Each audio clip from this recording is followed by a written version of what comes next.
नमस्कार, बहुत स्वागत है आपका डेली 24 भारत में। मैं हूं आपके साथ अनीता शर्मा।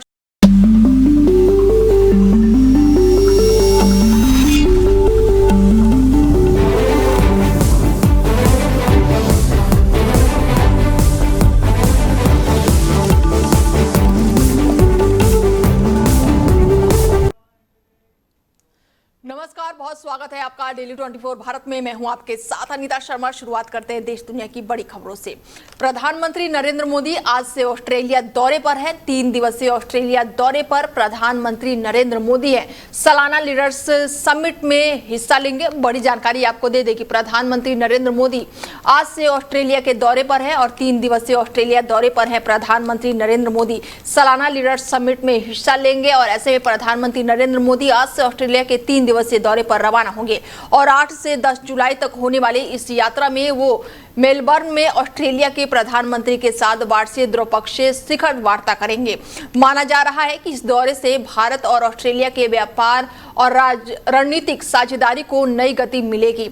यात्रा के दौरान प्रधानमंत्री नरेंद्र मोदी ऑस्ट्रेलिया की गवर्नर जनरल से भी मुलाकात करेंगे और इसके अलावा वो भारत ऑस्ट्रेलिया सीईओ फोरम में शामिल होकर दोनों देशों के प्रमुख उद्योगपतियों और व्यापारिक नेताओं को संबोधित करेंगे।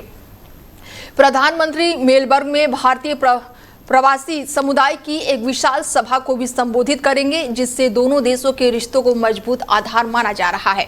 दोनों दौरे में पहले ऑस्ट्रेलिया के प्रधानमंत्री एंथोनी ने भारत की ऑस्ट्रेलिया का एक महत्वपूर्ण आर्थिक और रणनीतिक साझेदार बताया। प्रधानमंत्री कार्यालय की ओर से जारी बयान में कहा गया है कि दुनिया की चौथी सबसे बड़ी और तेजी से बढ़ती अर्थव्यवस्था के रूप में भारत ऑस्ट्रेलिया के लिए बेहद ही अहम साझेदार है। ऑस्ट्रेलिया के प्रधानमंत्री ने कहा है कि प्रधानमंत्री मोदी का ऑस्ट्रेलिया में स्वागत करना उनके लिए सम्मान की बात है। उन्होंने कहा कि भारत और ऑस्ट्रेलिया के खबरों में आगे बढ़ते हैं और ईरान पर अमेरिका ने फिर से शुरू किए हवाई हमले। केशमद्वीप बंदर अब्बास में हमला किया गया है और होर्मुज में हमले के बाद से अमेरिका का बड़ा हमला देखने को मिल रहा है। बड़ी जानकारी आपको दे दें कि ईरान पर अमेरिका ने एक बार फिर से हवाई हमला किया है। केशमद्वीप बंदर अब्बास में ये हमला हुआ है। ऐसे में बड़ी जानकारी निकलकर सामने आ रही है। अमेरिका और ईरान के बीच हाल ही में हुए युद्ध विराम समझौता एक बार फिर से गंभीर संकट खड़ा हो गया है। ईरान ने अमेरिका पर एमओयू का खुला उल्लंघन करने का आरोप लगाया है। ईरान के विदेश मंत्रालय ने कहा कि अमेरिका ने ईरानी तेल निर्यात पर लगी पाबंदियों में दी गई अस्थायी राहत वापस लेकर समझौतों की शर्तों को तोड़ दिया है। और इसी बीच दक्षिणी ईरान के सिरिक, केशम और बंदर अब्बास में कई धमाकों की खबर सामने आई है, जबकि अमेरिकी हमलों में कई लोगों के घायल होने की सूचना है। और ईरान के विदेश मंत्रालय ने बयान जारी करते हुए कहा है कि अमेरिकी वित्तीय विभाग द्वारा ईरान के तेल निर्यात पर दी गई अस्थायी छूट वापस लेना 18 जून 2026 को हुए युद्ध विराम समझौते के अनुच्छेद 10 का स्पष्ट और गंभीर उल्लंघन है। मंत्रालय ने इस फैसले को कड़ी निंदा करते हुए कहा है कि इसके सभी परिणामों की जिम्मेदारी पूरी तरह से अमेरिका की होगी। ईरान ने कहा है कि इस्लामाबाद समझौते पर हस्ताक्षर के 20 दिन बाद पूरे नहीं हुए थे कि अमेरिका ने 3 जुलाई 2026 को जारी जनरल लाइसेंस रद्द करने का ऐलान कर दिया है। विदेश मंत्रालय के मुताबिक ये अमेरिकी प्रशासन की बुरी नीयत है। अस्थायी नीति और अविश्वसनीय रवैया का एक और उदाहरण है। ईरान का आरोप है कि पिछले 20 दिनों के दौरान अमेरिका ने सीधे तौर पर ये लेबनान के खिलाफ इजरायल की कार्रवाई के जरिए समझौते की कई शर्तों को बार बार उल्लंघन किया है। खबरों में आगे बढ़ते हैं और खबर यूपी के अयोध्या से है, जहां पर राम मंदिर चढ़ावा चोरी का मामला जो है अब बड़ी खबर निकलकर सामने आई है। तीनों आरोपियों को पुलिस ने रिमांड पर लिया है।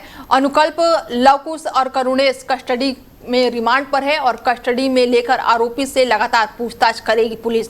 और अयोध्या के राम मंदिर चढ़ावा चोरी मामले में जांच लगातार आगे बढ़ रही है और अब इस मामले में अदालत ने जेल में बंद तीनों आरोपियों अनुकल्प मिश्रा, लवकुश मिश्रा और करुणेश पांडे को 1 दिन की पुलिस कस्टडी रिमांड पर भेजने की अनुमति दे दी है। अयोध्या पुलिस ने अदालत से 7 दिन की पुलिस कस्टडी की मांग की थी, लेकिन कोर्ट ने फिलहाल 1 दिन की रिमांड मंजूर की है। और इस मामले में जांच एजेंसी पहले ही कई आरोपियों के पास से नकदी और अन्य सामान बरामद कर चुकी है। पुलिस अब सभी सबूतों और आरोपियों के बयानों को मिलान करके मामले की हर कड़ी जोड़ने की कोशिश करेगी। ये मामला राम मंदिर में श्रद्धालुओं द्वारा चढ़ाए गए दान की कथित चोरी और गबन से जुड़ा हुआ है। एसआईटी जांच के बाद 8 लोगों के खिलाफ मामला दर्ज किया गया था और सभी आरोपियों को गिरफ्तार करके न्यायिक हिरासत में भेजा गया। जांच में सामने आया कि आरोपियों ने दान की गिनती के दौरान रकम का गबन किया। पुलिस का दावा है कि कुछ आरोपियों ने चोरी के पैसों से संपत्ति भी खरीदी, जिसकी जांच जारी है और अब एक दिन की पुलिस रिमांड के दौरान होने वाली पूछताछ को इस हाई प्रोफाइल मामले की जांच में अहम माना जा रहा है। इसके साथ ही बीते लगभग 2.5 सालों में राम मंदिर ट्रस्ट में ऑडिट रिपोर्ट, खर्चे की रसीद, पर्ची और अन्य हिसाब किताब की गहनता से जांच पड़ताल की जाएगी। इसमें सबसे बड़ा खर्च जो है वो प्राण प्रतिष्ठा के आयोजन में हुआ है और इसमें टेंट और सिटी बसाने में लेकर आयोजित हुए अन्य खर्चों की पड़ताल की जाएगी। बता दें कि चढ़ावा चोरी में एसआईटी ट्रस्ट के पदाधिकारियों से भी लगातार पूछताछ हो रही है।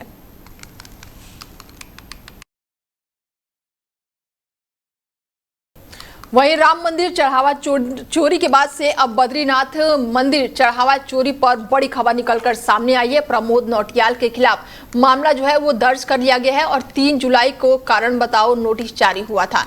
ऐसे में अलग अलग धाराओं के तहत एफआईआर हुई है और 15 दिन के भीतर रिपोर्ट सौंपेगी टीम। बड़ी जानकारी आपको दे दें कि राम मंदिर चोरी के बाद से अब बद्रीनाथ मंदिर चढ़ावा चोरी पर बड़ी जानकारी आई है कि प्रमोद नौटियाल के खिलाफ मामला दर्ज किया गया है और 3 जुलाई को कारण बताओ नोटिस जारी हुआ था और अलग अलग धाराओं के तहत एफआईआर है और 15 दिनों के भीतर रिपोर्ट सौंपी जाएगी। अयोध्या राम मंदिर दान विवाद के बीच अब बद्रीनाथ धाम में कथित चढ़ावा और दान में गड़बड़ी का मामला भी तूल पकड़ता जा रहा है।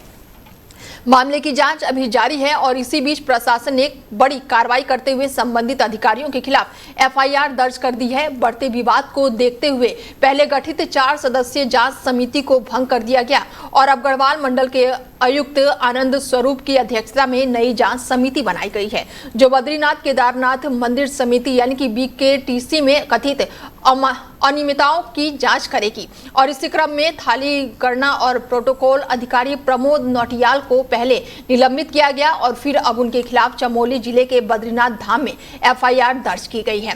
प्रमोद नौटियाल को मंगलवार को निलंबित किया गया था। प्रशासन का कहना है कि दान और चढ़ावे में कथित गड़बड़ी के पूरे मामले की विस्तृत जांच की जा रही है। रिपोर्ट के आधार पर आगे की कार्रवाई की जाएगी। फिलहाल आरोपों की पुष्टि होना अभी बाकी है और जांच पूरी होने के बाद ही अंतिम स्थिति स्पष्ट होगी। खबरों में आगे बढ़ते हैं और पश्चिम बंगाल से बड़ी जानकारी निकलकर सामने आ रही कि पश्चिम बंगाल में रेप के आरोपी का एनकाउंटर हुआ है। बरुईपुर रेप केस में आरोपी का एनकाउंटर हुआ है। आरोपी प्रभास मंडल एनकाउंटर में मारा गया है और क्राइम रिक्रिएशन के दौरान भागने की कोशिश कर रहा था आरोपी। बड़ी जानकारी, पश्चिम बंगाल के बरुईपुर रेप मामले के मुख्य आरोपी प्रकाश मंडल की बुधवार सुबह पुलिस मुठभेड़ में मौत हो गई है। पुलिस का दावा है कि क्राइम सीन रिक्रिएशन के दौरान आरोपी ने एक पुलिसकर्मी का हथियार छीन लिया और पुलिस पर गोली चलाई और भागने की कोशिश की, जिसके बाद जवाबी फायरिंग में वो घायल हो गया। पुलिस के अनुसार मंगलवार बुधवार की दरमियान रात करीब 12:35 पर अधिकारी अपनी टीम के साथ आरोपी की घटना स्थल पर सूर्यपुर लेकर पहुंची थी, जहां पर अपराध की घटना सीन का रिक्रिएशन किया जा रहा था और इस दौरान आरोपी ने कथित तौर पर ड्यूटी पर तैनात पुलिसकर्मियों की गन छीन ली। पुलिस का कहना है कि हथियार छीनने के बाद से प्रकाश ने पुलिस टीम पर एक राउंड फायरिंग की और मौके से भागने की कोशिश की और इसके जवाब में पुलिस ने आत्मरक्षा में गोली चलाई, जिसमें आरोपी गंभीर रूप से घायल हो गया। घायल आरोपी को तुरंत अस्पताल ले जाया गया, जहां डॉक्टरों ने उसे मृत घोषित कर दिया। घटना के बाद से पुलिस ने कहा है कि पूरे मामले में आवश्यक कानूनी और वैधानिक प्रक्रिया शुरू हो गई है और फिलहाल ये घटना जो है वो पुलिस के आधिकारिक दावों पर आधारित है। मुठभेड़ की परिस्थितियों की जांच और अन्य कानूनी प्रक्रिया पूरी होने के बाद ही मामले की पूरी तस्वीर स्पष्ट होगी।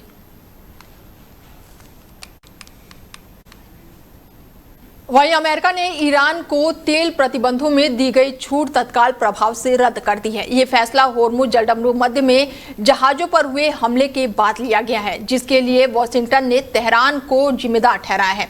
अमेरिकी वित्तीय मंत्रालय ने मंगलवार को इस फैसले की घोषणा की और डोनाल्ड ट्रंप प्रशासन ने कहा कि ईरान की दी गई प्रतिबंधों में राहत पूरी तरह से उनके व्यवहार पर आधारित थी। प्रशासन के मुताबिक होर्मुज स्ट्रेट से गुजर रहे 3 व्यापारिक जहाजों पर हमले के बाद ये छूट वापस लेने का निर्णय लिया गया है। एक अमेरिकी अधिकारी ने कहा कि ईरान को समझौते के लगभग लाभ तभी मिलेगा जब वो अपने प्रतिद्वंदियों का पालन करने और जिम्मेदार व्यवहार दिखाए। दरअसल अमेरिका और ईरान के बीच हुए समझौते के तहत जून के अंत में ईरान को 60 दिन के लिए तेल प्रतिबंधों में राहत दी गई थी, जो कि 21 अगस्त तक प्रभावित रहने वाली थी, लेकिन हालिया घटनाक्रम के बाद से इसे समय से पहले ही समाप्त कर दिया गया। और इसी बीच अमेरिकी सेंट्रल कमांडर ने भी ईरान की कार्रवाई की कड़ी निंदा करते हुए इसे अनुचित, खतरनाक और युद्ध विराम का स्पष्ट उल्लंघन बताया है। सेंटकॉम ने कहा है कि इस तरह की कार्रवाई क्षेत्रीय सुरक्षा और समुद्री व्यापार के लिए गंभीर खतरा है। हमले के शिकार बने जहाजों में एक कतर का मालवाहक जहाज और साथ ही जो कथित तौर पर ऊर्जा सामग्री लेकर भारत आ रहा था। ऐसे में अमेरिकी छूट रद्द होने के बाद भारत सहित उन देशों पर भी असर पड़ सकता है जो पहले ईरान से ऊर्जा आयात करते रहे हैं।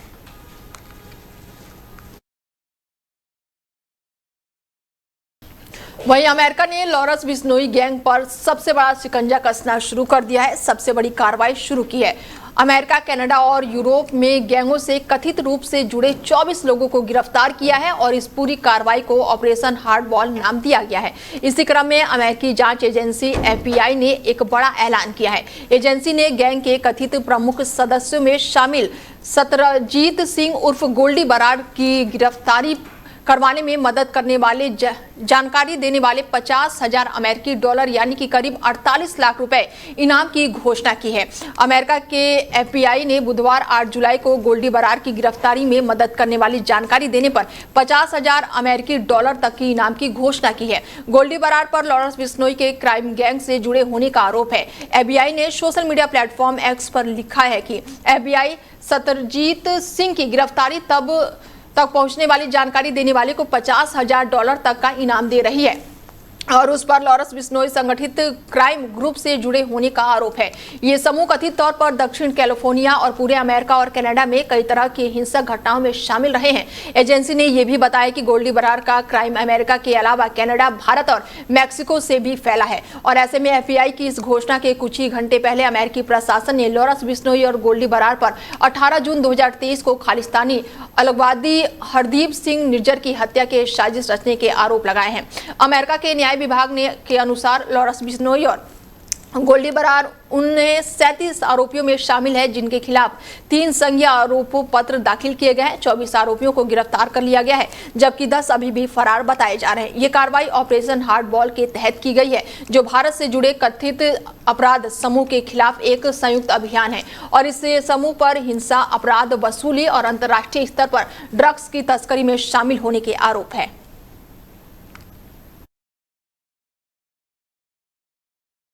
भारत के 15 साल के युवा बल्लेबाज वैभव सूर्यवंशी इंग्लैंड के खिलाफ T20 सीरीज में लगातार दूसरे मुकाबले में बड़ी पारी खेलने में नाकाम रहे। 202 रन के लक्ष्य का पीछा करते हुए वैभव ने शुरुआती आक्रामक अंदाज में की, लेकिन जेफ्रो आर्चर की तेज बाउंसर का शिकार बन गए और भारतीय पारी के तीसरे ओवर में आर्चर ने 145 किलोमीटर प्रति घंटे की रफ्तार से शॉर्ट पिच गेंद फेंकी है और वैभव ने हुक शॉट देने की कोशिश की, लेकिन गेंद जो है उछलकर रफ्तार के कारण बॉल का किनारे लगे विकेटकीपर जोस बटलर के दस्तानों में चली गई और बटलर ने आसान से कैच लपककर वैभव की पारी का अंत कर दिया।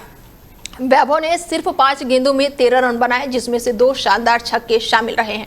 इससे पहले दूसरे T20 में भी वो 10 गेंदों पर 14 रन बनाकर आउट हो गए। आउट होने के बाद से वैभव बिना एम्पायर के फैसले का इंतजार किए निराश होकर पवेलियन लौट गए। हालांकि शुरुआती दोनों मुकाबलों में बड़ी पारी नहीं आ सकी, लेकिन वैभव ने अपनी आक्रामक बल्लेबाजी से प्रतिभा की झलक जरूर छोड़ी है। अब भारतीय टीम और फैंस को उम्मीद होगी कि युवा बल्लेबाज अगले मैच में अच्छी शुरुआत को बड़ी पारी में बदलकर अपनी क्षमता का पूरा प्रदर्शन करेंगे। IPL में विस्फोटक बल्लेबाजी करने वाले ओपनर अभिषेक शर्मा, 15 साल के युवा वैभव सूर्यवंशी, विकेटकीपर ईशान किशन और कप्तान श्रेयस अय्यर समेत 5 बल्लेबाज तो सिर्फ 5 ओवर तक पवेलियन लौट गए। भारतीय क्रिकेटर ये पहला मौका था जब प्लेऑफ में ही आधी टीम आउट हो गई। वहीं भारतीय क्रिकेटर अभिषेक शर्मा ने अपनी पर्सनैलिटी राइट्स की सुरक्षा को लेकर दिल्ली हाईकोर्ट का दरवाजा खटखटाया। उन्होंने सोशल मीडिया पर बिना अनुमति बनाए गए एआई कंटेंट और कथित रूप से मानहानिकारक पोस्ट हटाने की मांग करते हुए याचिका दायर की है।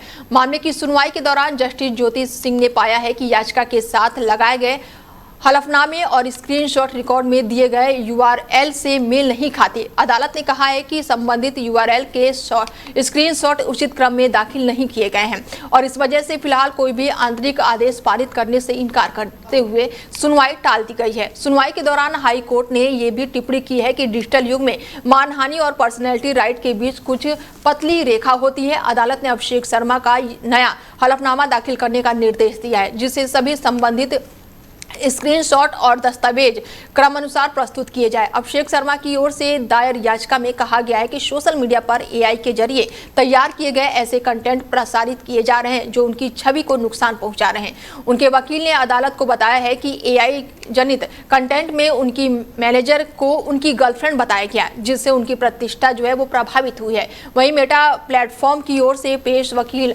वरुण पाठक ने अदालत को बताया कि अभिषेक शर्मा द्वारा दिए गए 8 यूआरएल में 2 तक पहुंच ही नहीं जा सकता है, बल्कि लिंक खुल ही नहीं रहा है। ऐसे में फिलहाल अभिषेक शर्मा इंग्लैंड दौरे पर भारतीय टीम के साथ है, जहां पर टीम 5 मैचों की T20 सीरीज खेल रही है। अदालत अब संशोधित दस्तावेज दाखिल करने के बाद मामले की अगली सुनवाई करेगी। देश भर में मानसून अब अपने सबसे तेज तेवर दिखा रहा है। लगातार हो रही भारी बारिश से कई राज्यों में जनजीवन बुरी तरह से प्रभावित हुआ है। राजधानी दिल्ली से लेकर मुंबई, राजस्थान और हिमाचल प्रदेश तक जलभराव, बाढ़ और भूस्खलन जैसी घटनाओं ने लोगों की परेशानियां बढ़ा दी है। दिल्ली में पूरी रात हुई मूसलाधार बारिश के कारण कई इलाकों में जलभराव हो गया है और जिससे सुबह के समय ट्रैफिक जाम की स्थिति बनी रही है। वहीं मुंबई और पालघर में लगातार बारिश से निचले इलाकों में पानी भर गया है। पालघर में बाढ़ के बीच एक गर्भवती महिला का सुरक्षित रेस्क्यू भी किया गया, जिसकी सराहना हो रही है। राजस्थान के डूंगरपुर और नौगार में भारी बारिश के चलते कई कॉलोनियां जलमग्न हो गई हैं, जबकि कई सड़कों पर नदी जैसे नजारे देखने को मिल रहे हैं। दूसरी ओर हिमाचल प्रदेश में भूस्खलन और सड़कें बंद होने से यातायात प्रभावित हुआ है। सड़क संपर्क बहाल करने के लिए प्रशासन लगातार मशीनों की मदद से राहत कार्य में जुटा हुआ है। भारतीय मौसम विज्ञान विभाग ने चेतावनी दी है कि अगले 24 से 48 घंटे के दौरान कई राज्यों में भारी से बहुत भारी बारिश, आकाशीय बिजली और तेज हवाएं चलने की संभावना है। मौसम विभाग ने लोगों से अनावश्यक यात्रा से बचने, सतर्क रहने और स्थानीय प्रशासन की सलाह का पालन करने की अपील की है। फिलहाल बुलेटिन में मेरे साथ इतना ही। दीजिए इजाजत। नमस्कार।